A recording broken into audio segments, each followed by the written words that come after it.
बाबू के जीवनी पर प्रकाश कैसे डालते हैं, क्या योगदान है उनका? जी नमस्ते। आप सभी पत्रकार बंधुओं को और जो भी श्रोता मेरी आवाज़ को सुन रहे हैं उनको सबसे पहले मैं अभिनंदन करता हूं। और 10 अक्टूबर को खदेरण बाबू का 125वां जयंती है। उस जयंती को हम लोग एक दूसरे तौर पे मनाने का इस बार सोचे हैं, क्योंकि दशहरे होने के कारण लोगों की जुटने की समस्या थी। इसलिए मैंने उनके जीवनी पे 125 किलो लड्डू बनवाया है और उस दिन जयंती पे लोगों को वितरित किया जाएगा। इसलिए लोगों से आग्रह है कि ज़्यादा से ज़्यादा संख्या में आएँ और उनके जयंती को एक अच्छा खुशनुमा माहौल दें। खदेरण बाबू के संक्षिप्त में जीवनी बता देता हूँ। बेहद गरीब परिवार से गोरखड़ी में जन्म लिए। उनके माता पिता की मृत्यु बचपन में ही हो गई। वो ननिहाल में पाले पोसे गए। किसी तरह पढ़ाई करते हुए उन्होंने एक कॉलेजिएट स्कूल में शिक्षक की नौकरी की। स्वामी सहजानंद सरस्वती जी के संपर्क में आने पर उन्होंने लॉ की पढ़ाई किया और बिहार में हो रहे किसान मजदूरों के आंदोलन में जिनको मुजरिम बनाया गया था उनका उन्होंने केस लड़ा। और उसके बाद स्वामी जी के कहने पे ही पटना जिला परिषद का चुनाव लड़ा। 42 में उपाध्यक्ष बने, 48 में वो अध्यक्ष बने और 60 तक वो अध्यक्ष रहे। और 1969 में पहली बार विधायक बने और दूसरी बार 1971 के चुनाव में वो फिर के जीत गया और मंत्री बने, ग्रामीण आवास मंत्री, शहरी विकास मंत्री। और 74 में उनको हार्ट अटैक से मृत्यु हो गई। उनका संक्षिप्त जीवनी यही है। खदेरण बाबू के विस्मृति के पीछे राजनीतिक दल और नेताओं का क्या षड्यंत्र है? आप देख लीजिए कि 1974 में उनकी मृत्यु के बाद आप खुद समझिए कि यहाँ राजनीति करने वाले राजनीतिक दलों ने विक्रम के लीडरशिप के उभार के लिए क्या किया। आप देख लीजिए उनके जीवन के इस पटना ज़िला में जो उन्होंने मतलब शिक्षा के क्षेत्र में, स्वास्थ्य के क्षेत्र में, रोड बनाने के क्षेत्र में, नहरों के विकास करने के क्षेत्र में लोगों को 50,000 नौकरी देने का काम किया था। उनके मरने के बाद किसी राजनीतिक दलों ने उनके जीवन पे कभी भी जयंती या उनके पुण्यतिथि पर उनको याद करना भी उचित नहीं समझा। यह एक राजनीतिक षड्यंत्र है जिसके बाद के कालखंडों में 50 साल अभी हुआ है, एकदम से विस्मित कर दिया गया है। हमारे नवयुवकों को ऐसे महापुरुषों के बारे में जानने की ज़रूरत है जो विक्रम ही नहीं, पूरे पटना ज़िला ही नहीं, पूरे बिहार के वो नेता थे और उन्होंने सभी का कल्याण किया। किसी वर्ग जाति में विभेद नहीं किया, सभी को अपना परिवार का अंग समझा। और जिस समय से विक्रम की धरती पे उनका अवसान हुआ उसके बाद विक्रम की धरती टूअर हो गई। और राजनीतिक दलों का एक भारी षड्यंत्र है जो यहाँ राजनीति करते हैं, वो कभी भी विक्रम के लीडरशिप को उभार नहीं किया और यहाँ की जनता भी सोई रही। अपने लीडरशिप को उभार के लिए उन्होंने कोई प्रयास नहीं किया। खदेरण बाबू के मरणोपरांत सक्रिय राजनीतिक दलों ने विक्रम के उभार के लिए क्या किया? हम आप ही से प्रश्न करते हैं, बताइए 1974 के बाद आपको लगता है कि किसी राजनीतिक दल ने विक्रम के नेताओं को उसके विक्रम के लीडरशिप के तौर पे उन्होंने खड़ा किया? आप देख लीजिए विक्रम में हमारे ऐसे बहुत से नेता हुए, भाजपा से ही रिलेटेड बता देता हूँ, जैसे सुभाष बाबू हुए, जैसे शशि भैया हुए, जैसे सुगन बाबू हुए। इन लोगों के जीवन को कैसे घुमा के बर्बाद कर दिया गया।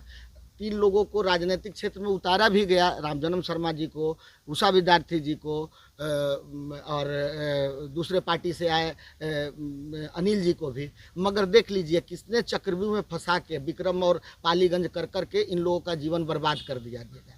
रामजन्म शर्मा जी जैसे वरिष्ठ नेता जो स्थापना काल से थे, उनके जूनियर से भी जूनियर लोग अभी आज मंत्री बैठे हैं, उनको क्या विधान परिषद में नहीं भेजा जा सकता था? उनको किसी तरह का आयोग का अध्यक्ष नहीं बनाया जा सकता था?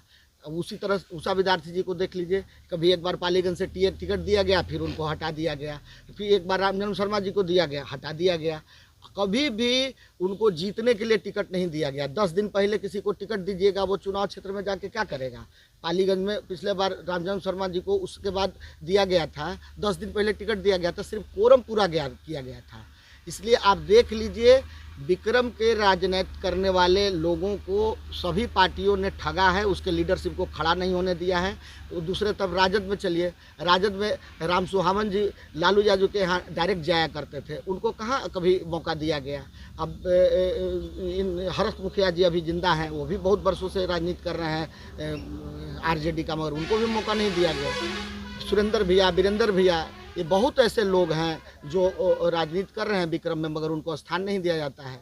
अभी लोकसभा का चुनाव हुआ, शंभू भाई जैसे बहुत लोग ऐसे हैं जो लीडर बनने की क्षमता है, मगर उनको पार्टियों ने कभी आगे बढ़ाने का काम नहीं किया। चुनाव में उनसे सिर्फ मदद लिया, उनके कार्यों को उस तरह से आगे नहीं बढ़ाया कि जैसे वो लीडरशिप के तौर पे उभरा है। इसलिए पार्टियों का षड्यंत्र है। एक शंकर पासवान है माले से, उस एक बहुत अच्छा लीडर है, मगर उसको भी उसकी पार्टी उसको बहुत आगे नहीं बढ़ाएगी। उसके यौवन काल के चीज़ों को वो सिर्फ अपने लिए फ़ायदे में परिवर्तित कर लेगी, फिर उसको छोड़ देगी। अभी एक लड़का है भाजपा में अविनाश उपाध्याय, वो लड़का एक तरफ विक्रम प्रखंड के भाजपा का और दूसरे तरफ सारे लीडरान, उसका काम बोलता है और बाकी लोग इसी तरह से अपना फोटो सेशन करते रहते हैं, मगर उसको भी इज्जत नहीं मिलेगा। वो अब दमित हो रहा है, कुंठा कर रहा है। और इसी तरह से बहुत लड़के हैं, हमारे यहाँ का भी 2-3 लड़के थे, वो छोटे हैं अस्पुरा का, फिर जो है सो धीरेन्द्र है दतियाना का। जो विक्रम विधानसभा की मैं बात नहीं कर रहा हूँ, पूरे प्रदेश की बात कर रहा हूँ जी। और प्रदेश में राजनीतिक स्तर लगातार घटता जा रहा है, इसके पीछे आप इसका बारे में आप क्या कहेंगे? देखिए, एक सीओ टाइप कंपनी की तरह राजनीतिक दलों को चलाया जा रहा है। उसमें एक आदमी बैठा है, उसको लीडरशिप से मतलब नहीं है, उसको अन्य चीज़ों से मतलब है। कौन बाहुबल वाला है, कौन पैसा वाला है, कौन उसको चापलूसी उसका कर सकता है, इस आधार पर नेताओं का चयन हो रहा है। इस आधार पर चयन नहीं हो रहा है कि आप जनता के कितने करीब है, आप जितना जनता के बीच में आप कितना काम करते हैं, लोगों के लिए कितना सुलभ है, इस तरह की चीज़ों को नहीं देखा जा रहा है। और धीरे धीरे हुआ भी कि जनता भी उस मोनोपोली में बह गई है। जनता भी उसी तरह के नेता को धीरे धीरे चाहने लगी है जो उसको तत्काल कोई सुविधा प्रदान कर दे, कुछ रिश्वत दे दे, और इस तरह के चीज़ों में जाते जाते सार्वजनिक चीज़ों का हराश हो गया। पूरे बिहार का यही हालत है, देश का यही हालत है। जिस छोटे से गांव से इतने महान पुरुष की अब बात कर रहे हैं खदीरान बाबू की, क्या उस गांव में एक गोलंबर है? क्या उस गोलंबर का नाम खदीरान बाबू के नाम पर नहीं होना चाहिए? क्या वहाँ मूर्ति नहीं बन रही? देखिए, मैं पिछले बार वहाँ जो 1 साल हुआ खदीरान बाबू का जयंती जब मना था, तो बहुत लोगों के आग्रह पे ये प्रस्ताव पारित हुआ था कि विक्रम गोलखड़ी गोलंबर पे खदीरान बाबू के मूर्ति का एक स्थापना किया जाए। हमने इस बीच के साल भर के कालखंडों में बिहार सरकार को भी चिट्ठी लिखा, NHI को भी लिखा, उन्होंने किसका कोई जवाब नहीं दिया। अब NHI का रूल है कि उसके किसी भी परिसर को आप उसके इजाज़त के बगैर उसका उपयोग नहीं कर सकते हैं। हाँ, नगर परिषद क्षेत्र में अगर आता है तो उसको सौंदर्यीकरण नगर परिषद वाले कर सकते हैं। मैं यही देख रहा था कि साल भर से जो विक्रम की राजनीति करते हैं वो इस बारे में कभी कोई चर्चा नहीं किए। सरकार में बैठे हुए लोग, आज जदयू भाजपा की सरकार है, विक्रम से बहुत लोग सरकार के गुणगान के लिए और टीवी मीडिया में प्रचार के लिए जाते हैं, मगर कभी भी विक्रम में खदीरान बाबू के मूर्ति बनाने के लिए उन्होंने कोई प्रयास नहीं किया।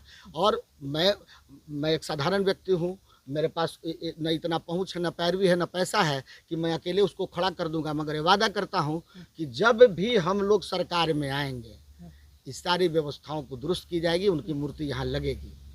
खदीरान बाबू की जयंती को लेकर क्या आप अपना राजनीतिक गलियारे पर चेहरा तो नहीं चमकाना चाहते? अब देखिए, ये प्रश्न आप लोगों पे छोड़ देते हैं। हमको उस बार भी बोले थे, इस बार भी बोल रहे हैं कि हम राजनीति से बहुत दूर रहते थे, प्रशांत से प्रभावित जरूर हैं, मगर जब पिछले बार मुझे पता चला कि 20 अगस्त को उनकी पुण्यतिथि है और उनके पुण्यतिथि पे आज सोशल मीडिया के ज़माने में कोई भी एक पोस्ट नहीं देखा, तो मुझे बड़ा दर्द हुआ। मुझे लगा कि यहाँ के लड़के एक किसी पार्टी के यहाँ प्रभारी होने पे, दूसरे स्टेट के होने पे, उनके माताजी के मृत्यु के उपरांत बहुत पोस्ट मैंने देखा, मगर अपने महान विभूति के बारे में एक पोस्ट नहीं लगा, तो मुझे दर्द हुआ। इसलिए मैंने 10 अक्टूबर को उनकी जयंती पे पिछले बार कार्यक्रम किया था, और ये बताने के लिए हमारे नवयुवकों को कि आपके यहाँ के जो महान विभूति हुए हैं वो बिहार विक्रम नहीं राज्य स्तर पर उनका नाम था जिस समय वो राजनीति कर रहे थे।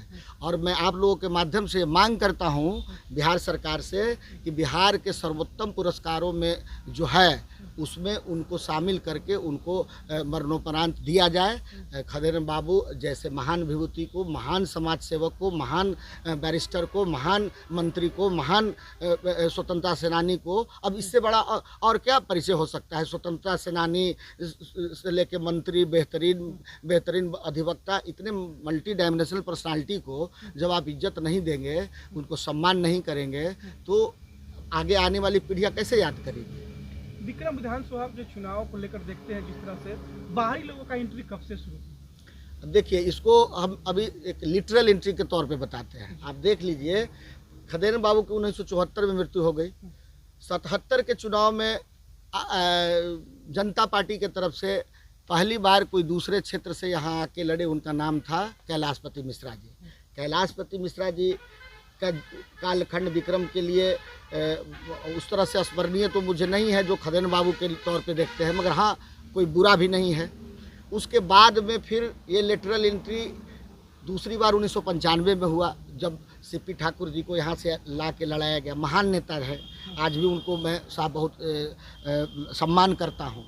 मगर विक्रम के जनता के साथ उस समय भी धोखा हो रहा था जब सीपी ठाकुर को यहाँ ला जा रहा था। उस समय के यहाँ के लीडरान को क्यों नहीं मौका दिया गया था। फिर 2002 में जाके जो संघर्ष कर रहे थे, सुबुद्धि आई भाजपा को, रामजन्म शर्मा जी को टिकट दिया, मगर एक साजिश के तहत एक ही कालखंड में उनको इस तरह से बदनाम कर दिया गया कि दूसरे बार वो हार गए, और 6 महीना में जो फिर चुनाव हुआ उसमें उनको टिकट नहीं दिया गया। और वहीं समय से भाजपा अपने नेताओं के से हट के दूसरी पार्टी से आयातित नेताओं पर निर्भर हो गई, जो आज तक क्रम जारी है। भाजपा अपने कैंडिडेट को यहाँ सिर्फ झोला टांगने वाले के तौर पे रखती है। अभी के तत्काल के टाइम में आपको बताते हैं, एक रितेश कुमार है जो अपने बलबूते पे राजनीति शुरू किया और पटना जिला कोऑपरेटिव का वो अध्यक्ष बना है, और अभी वो अमित शाह के नेतृत्व में भाजपा में शामिल हुआ है, जो वो एक कोर टीम में है। अब बताइए, उस तरह के फिगर को विक्रम में क्यों नहीं उभारा जा रहा है? क्यों दूसरे पे हम लोग विक्रम के लोग डिपेंडेंट हैं? तो विक्रम की जनता को भी सोचना चाहिए। इस बार विक्रम की जनता को अपने लीडरशिप को खड़ा करना पड़ेगा, नहीं तो उसका भुगतान देख लीजिए। आज आपके ब्लॉक में, थाना में, SDM ऑफिस में आपके साथ कौन नेता खड़ा है? क्योंकि आपका लीडरशिप नहीं है, आपने लीडरशिप को दिया ही नहीं। लीडर कहता है कि हमको तो पार्टी से दूसरे माध्यम से टिकट लेके आए हैं और आपको चुनाव में हम कुछ रिश्वत देते हैं, तो हम आपके लिए कुछ नहीं खड़ा हो पाएंगे। तो जनता की आज ज़रूरत है, जनता सोचे इस बात पे कि उसको अपना लीडर चाहिए और उस अपने लीडर को बनाने में वो योगदान करे। आप और हम डॉक्टर, इंजीनियर, व्यापारी, बिजनेसमैन, इवन की समाज अपराधी भी बना रहा है, मगर आज एक लीडर बनाने की ओर हमारा समाज उन्मुख नहीं है। समाज पे ये दायित्व है कि अगर उन्हें इन मकरजालों से बाहर निकलना है तो लीडरशिप को अपना वो बढ़ाना पड़ेगा। और अब इस जनता पे आप छोड़ते हैं कि वो क्या करते हैं। माँ शारदे का त्यौहार चल रहा है, दशहरा भी नज़दीक है, क्या संदेश देना चाहेंगे नवरात्र के लिए? सभी लोगों को नवरात्रा की बहुत बहुत शुभकामनाएं। आज छठी है और कल परसों से पट्टानावरण होना शुरू हो जाएगा। विक्रम की जनता को और बिहार की जनता को इस शारदीय नवरात्रा पे बहुत सारी शुभकामनाएं, और भगवान उन पे सदा दृष्टि बनाए रहे, यही मेरी शुभकामना है। चलिए, आपको बहुत बहुत धन्यवाद। चलिए, आप लोगों का भी बहुत बहुत धन्यवाद।